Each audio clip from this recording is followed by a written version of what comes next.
Hi, everyone. Julianna Forlano here for the Political Voices Network.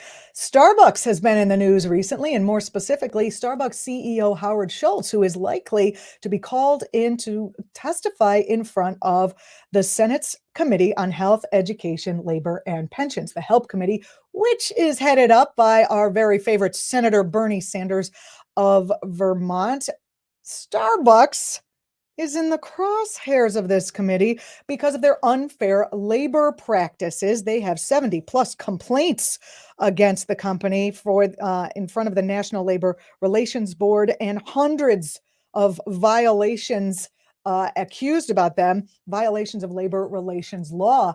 So Bernie Sanders, who is the head of that committee. That committee is made up of 11 Democrats and 10 Republicans, so it is likely to pass that they will subpoena Schultz to come in and talk about these labor issues.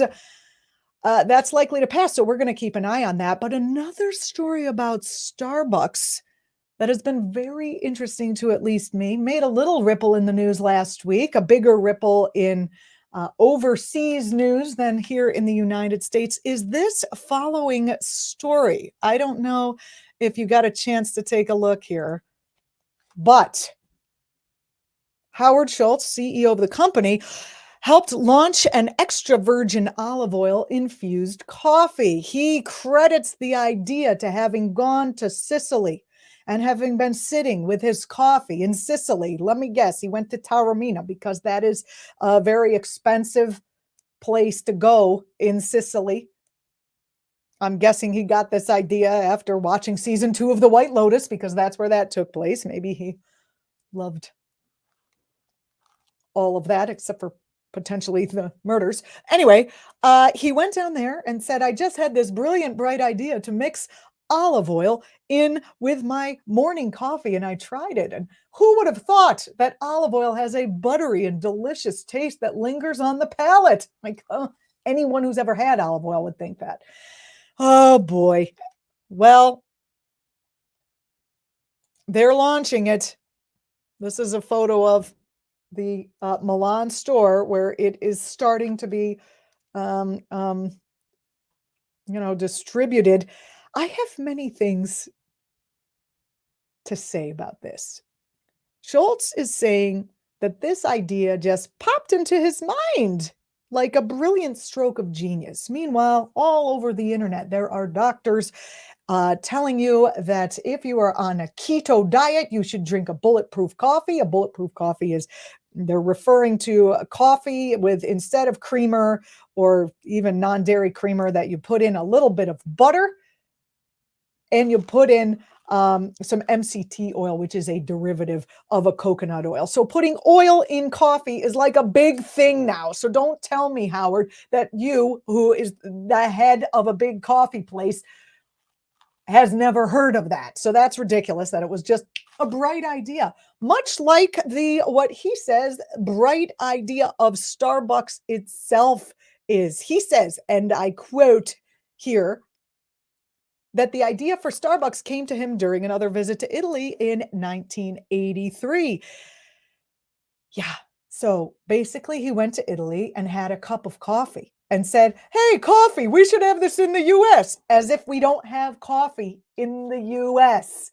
What he did was he probably sat at a coffee shop, had a very inexpensive coffee. I had the beautiful luck of being able to go to Sicily last year, and I was able to sit at a coffee shop with a beautiful view of the Mediterranean and have the most delicious cappuccino of my life for less than €2. That's right. Less than €2 is what it cost me to have a very delicious, non-gas station tasting cup of amazing Italian coffee. So basically what Howard Schultz did is he went to Italy and he decided to have a cup of coffee, but instead of, making it coffee like for $2, he's charging $6 for like a one shot of coffee. And he's taking the rest of that money and putting it in his pocket and the pockets of the other corporate CEOs and the other corporate folks who work at Starbucks. Let me just give you some numbers here. This man, Howard Schultz, is being called a visionary billionaire. He went to Starbucks, said, hey, I could jack up, or excuse me, Italy said, hey, let's start a place where we do this. We make a nice surroundings and we serve coffee and we jack up the price. Let's do that.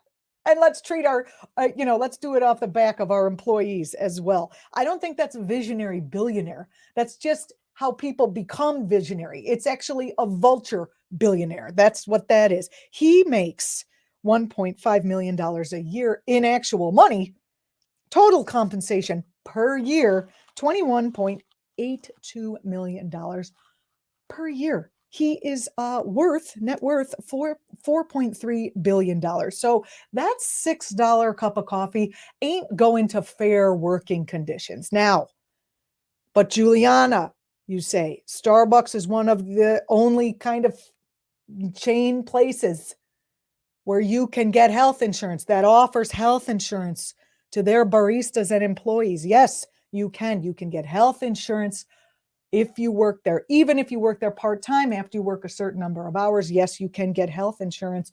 And are they doing that out of the goodness and kindness of their hearts? No, indeed, they are not doing that out of the goodness and kindness of their hearts. It is a way to put mom and pop coffee shops, which there were aplenty. Howard, you didn't just come up with it. Giving health insurance in a place like America, where health insurance isn't a right, isn't just provided like it is in Italy, is a great way. Giving health insurance is a great way to make sure that anyone who wants to work in coffee or anyone who needs a job first goes to Starbucks to get that job, right? It sucks all the best baristas out of the mom and pop shops, because mom and pop shops cannot, under the current system, afford to give healthcare to their employees. Now, in Italy, it's totally different. You can have a mom and pop shop and you already have healthcare. You don't have to worry about Starbucks coming in and taking all the best employees. I mean, he's a visionary if what he envisioned was using the levers of injustice at his disposal to build up an enormous net worth that he is doing what with? Oh, I'm sorry. Let me quickly Google. Is he, putting the rainforest back together in the coffee place? Is he paying a fair wage to those people who are picking beans? Why would he even have $4.3 billion if he was doing enough good with that money? Anyway, I've enjoyed this conversation about coffee, injustice, vulgar wealth, and coffee. Some of my favorite things to talk about. We'll be keeping an eye on what happens as he becomes, as he gets called in front of the Senate, in front of that Help Committee. You are watching Political Voices Network. I'm Julianna Forlano. Thanks for watching. I look forward, as always, to reading your comments. See you next time.